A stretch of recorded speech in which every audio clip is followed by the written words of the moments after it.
All righty, welcome to the Randy Cross Podcast. This is Season 2, Episode 4. I think we have a good one for you. It's a little more personal, but I think you'll enjoy this one quite a bit. We have the normal stuff. We've got the Wahmbulance, and we've got the feel-good story, and we got the happy trails, and but it's the interview and the sports, by the way. A lot of sports, a lot of college football. But it's the interview that's more on the personal side, because I'm going to be joined by Brendan Cross, who is my son. He's a key account manager now for a company called Meltwater. He's a graduate of Wake Forest University, got his master's at UCLA. I'm obviously very proud of him. And he was engaged this weekend. So we're going to talk about a little bit of all that when we get together with him just here in a little bit. Okay, let's get going.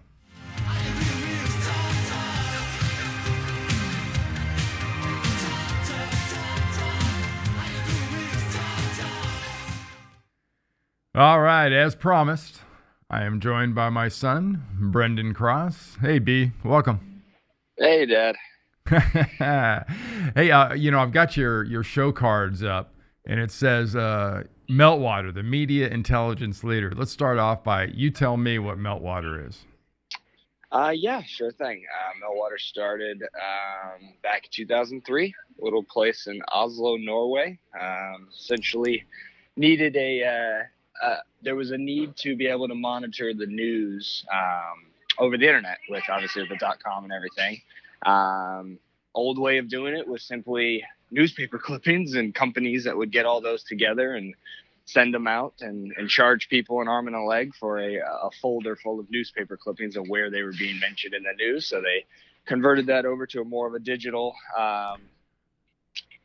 type of monitoring, and that has now over the last 15-16 years developed into not only just media monitoring but all things social, from engagement posting to essentially having a hand on the pulse of how your company is doing, how your brand is being represented, not only in from a news standpoint, but from a social media standpoint, from a broadcast standpoint, and being able to help teams, PR, communications, marketing teams, essentially stay ahead of trends, improve upon their brand's name.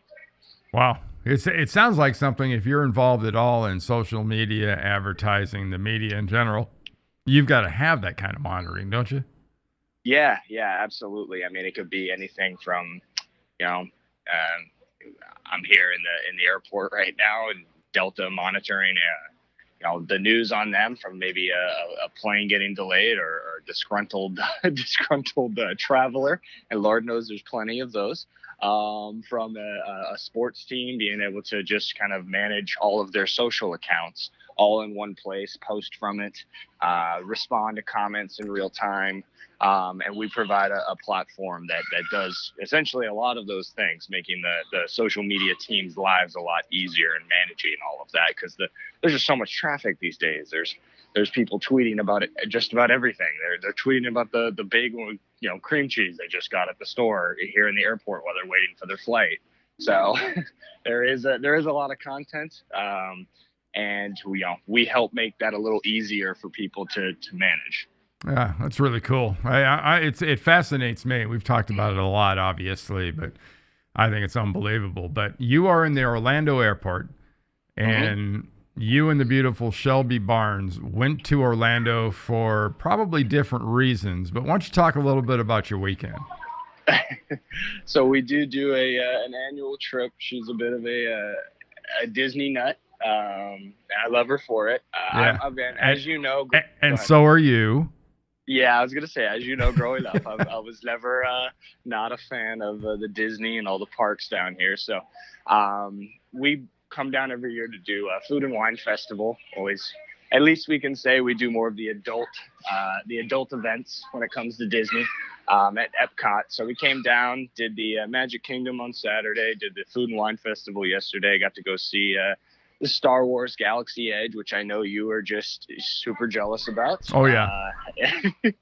But I also had an additional plan in place for this weekend, because it was actually where I was and did ask Shelby to be my wife.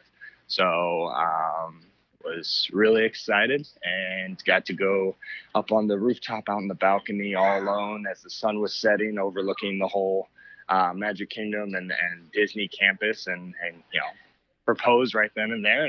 And thankfully she said yes. So we are all good in that regard. So I'm coming back an engaged man. Well, congratulations. And thank you. We've all sort of gained a daughter. I think that's fantastic. Yes. Yeah, thank you. Yeah. And just to be cheesy, I guess it was a magic moment. Absolutely. And I've got some of those pictures I'm going to be showing kind of while we're doing this. But again, congratulations on the engagement. I think it's fantastic. Honestly, my ulterior motive, that's the reason I wanted to have you on, because I'm so proud of you and everything you've done. And I think this is a great, momentous moment in your life. I appreciate that, Dad. Yeah, it's fantastic. Okay, well, enough of the gushy stuff. Tell me about the Star Wars ride. It was everything I expected, wanted to see, and more.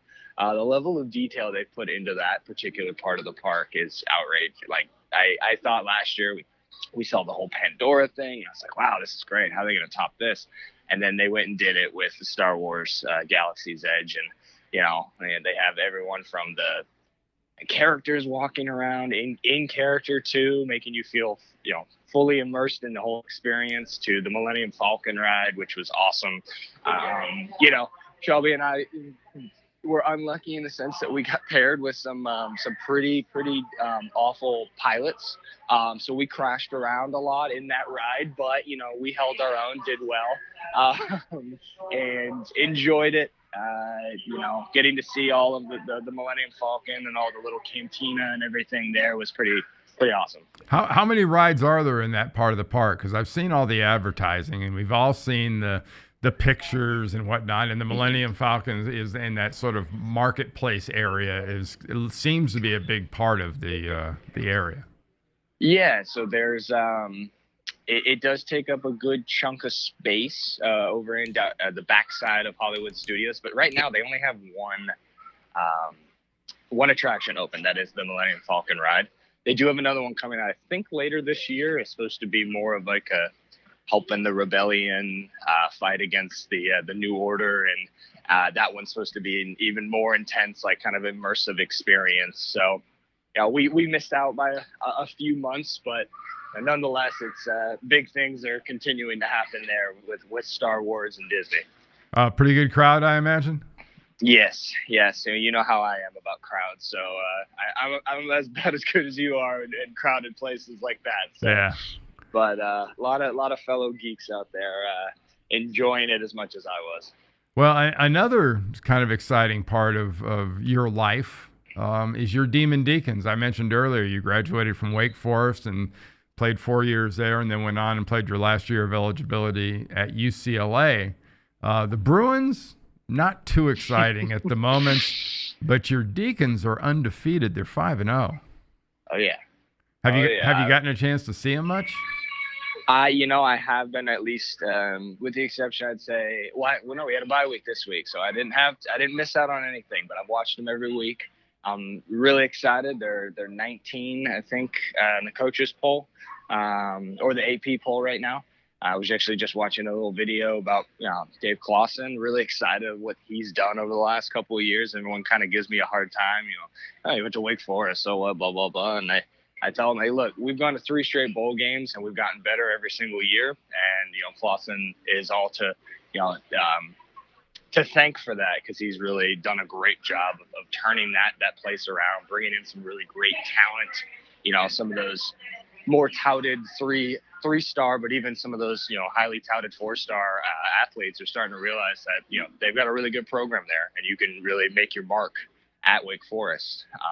And the school's not all that bad either, so it's always always a good draw. It's not that bad at all. In fact, they call it workforce for a reason, don't they? Oh yeah. Wake Forest, they will test you academically, but nonetheless you will have a great time there and be able to hang your hat on the fact that you have a degree from a very established university such as Wake Forest. All right. Hey, speaking of Wake Forest, the last 2 weeks I've done Air Force games, and I've run into Brian Knorr and Steve Lebowski. They're both assistant coaches for Troy Calhoun at Air Force, and they both said to say hi. Yeah, no, I need to catch back up with old Coach Knorr. He's the one that recruited me back in high school. Came down to Atlanta a bunch and met with me. And Coach Lebowski, I know, is doing big things over there in Air Force as well. So miss both those guys. All right. Hey, B, thanks a lot for joining me. And you and your fiance, your bride-to-be, Shelby, have a great safe trip. Does that sound kind of funny still? I keep saying it over and over again. It's getting better and better each time I say it. You guys have a safe trip back to Atlanta. Thanks, Dad. All righty. Bye-bye. All right. Take care.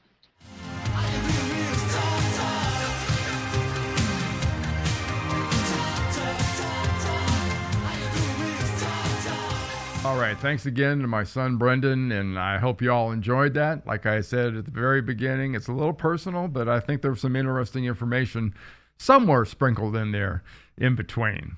All right, now time to go to the world of sports.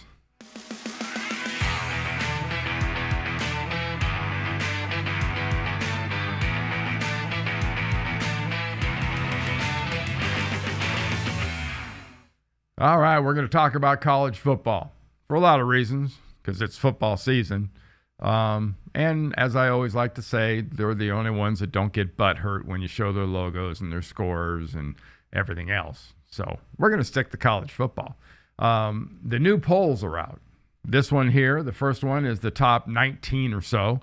And then you've got the rest of them, top 12, and then the rest of the top 25. And the reason I show you that is we're going to look at some scores, and the reason that looks so different from top to bottom, from 1 to 25, are some of the scores we're going to see right now. And we'll start off with a game that was played on Thursday night, and that was Cincinnati and UCF. UCF laid another egg, and they were 18. They're now completely out of the poll, and rightfully so. And that's what happens when you lay that kind of an egg and you don't play well. Unbelievable speed, but they've got the concentration ability of like a 5-year-old. They for 2 or 3 minutes at a time, they're really good, and then they kind of forget where they are. Cincinnati, Luke Fickell has done a really nice job, and that football team is they're going places. They're going to be right there at the end for the American Conference as far as best team and the winner of that conference. All right, next score up, another score that was a bit surprising. I expected Ohio State to actually score more points than this, but they beat another ranked team. They beat Michigan State, who was 25th. They beat them 34-10, and as a result, in that poll you just saw, Ohio State went from 4 to a tie at 3 with University of Georgia. This is a team going places, and now we get to this part of the season. We'll see a lot of this cannibalization, a lot of this ranked-on-ranked stuff. Next up on the score parade is Florida beating Auburn. I'll say at the beginning, I was dead wrong about this. I thought the best defense on this field was going to be the Auburn defense. No. The best defense on the field as far as impact in the game were the Florida Gators.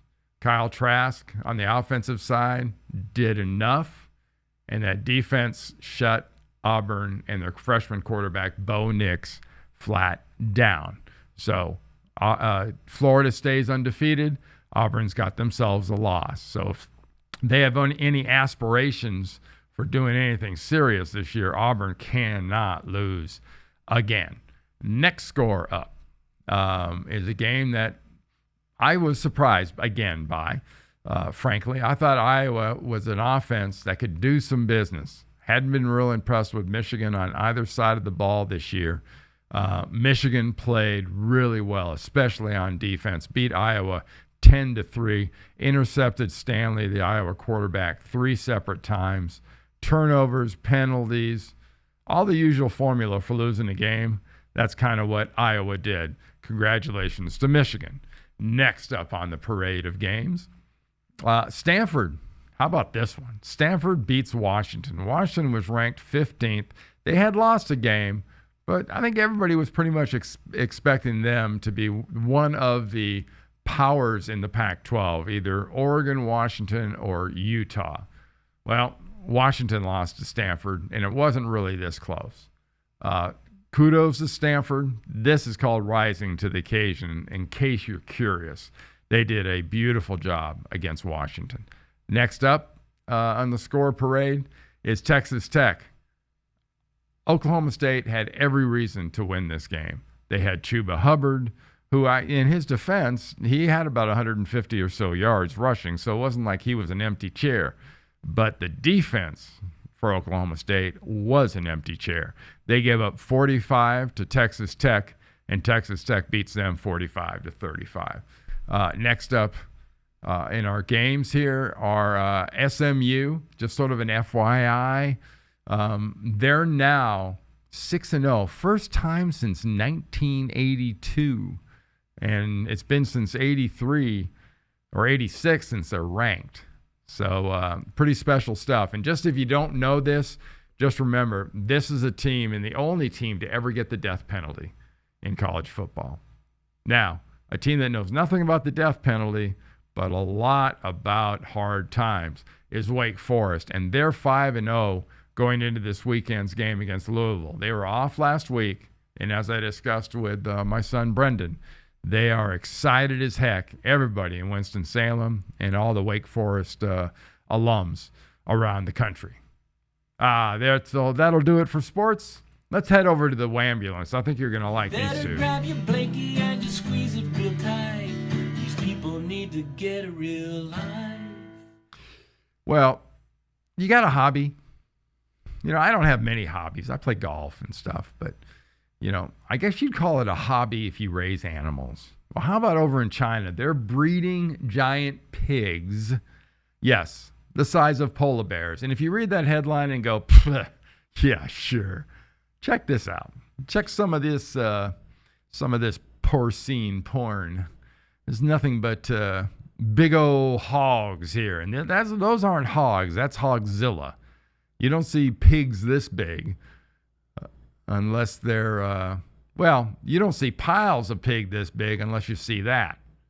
And when I see those pigs, I'm thinking pork butts, spare ribs, and bacon. And there's going to be an awful lot of bacon going on.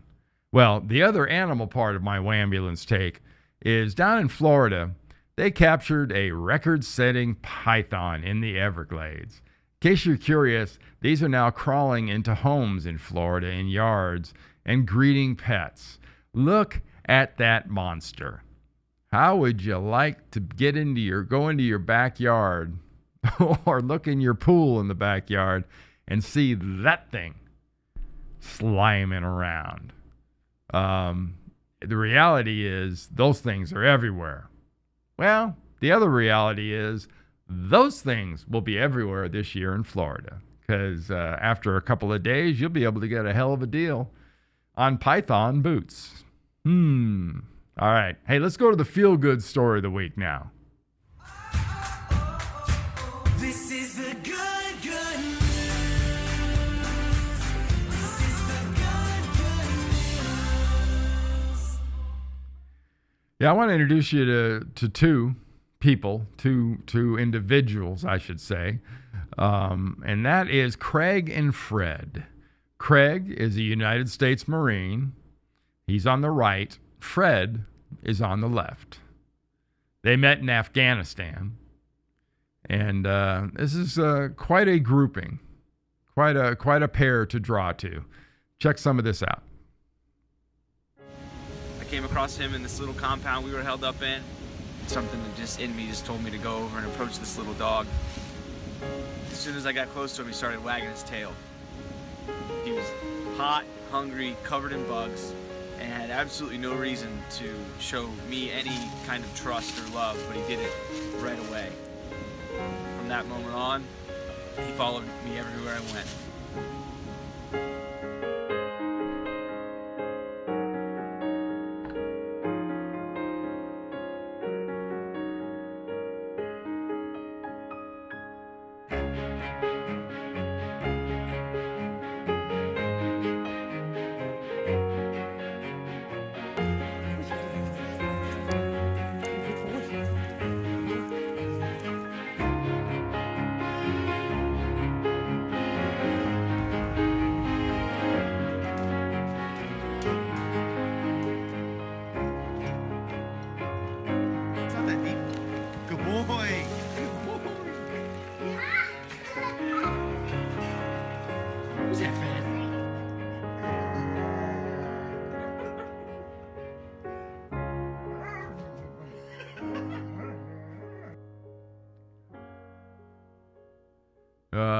What great stuff. And we've said it all the time when we show these animal stories. You know, people rescue animals, but don't be fooled. Animals rescue a lot of people too. All right, I want to remind you the other places you can find this podcast. You can go to randycross.com. You can go to Twitter. You can go to Facebook. You can go to iTunes. You can go to thegruelingtruth.com. You can go to barnburner.ca. But randycross.com, you can always find it there, among other places. All right? Thanks for tuning in this week. I hope you enjoyed this slightly little more personal version. Time now for our food happy trails.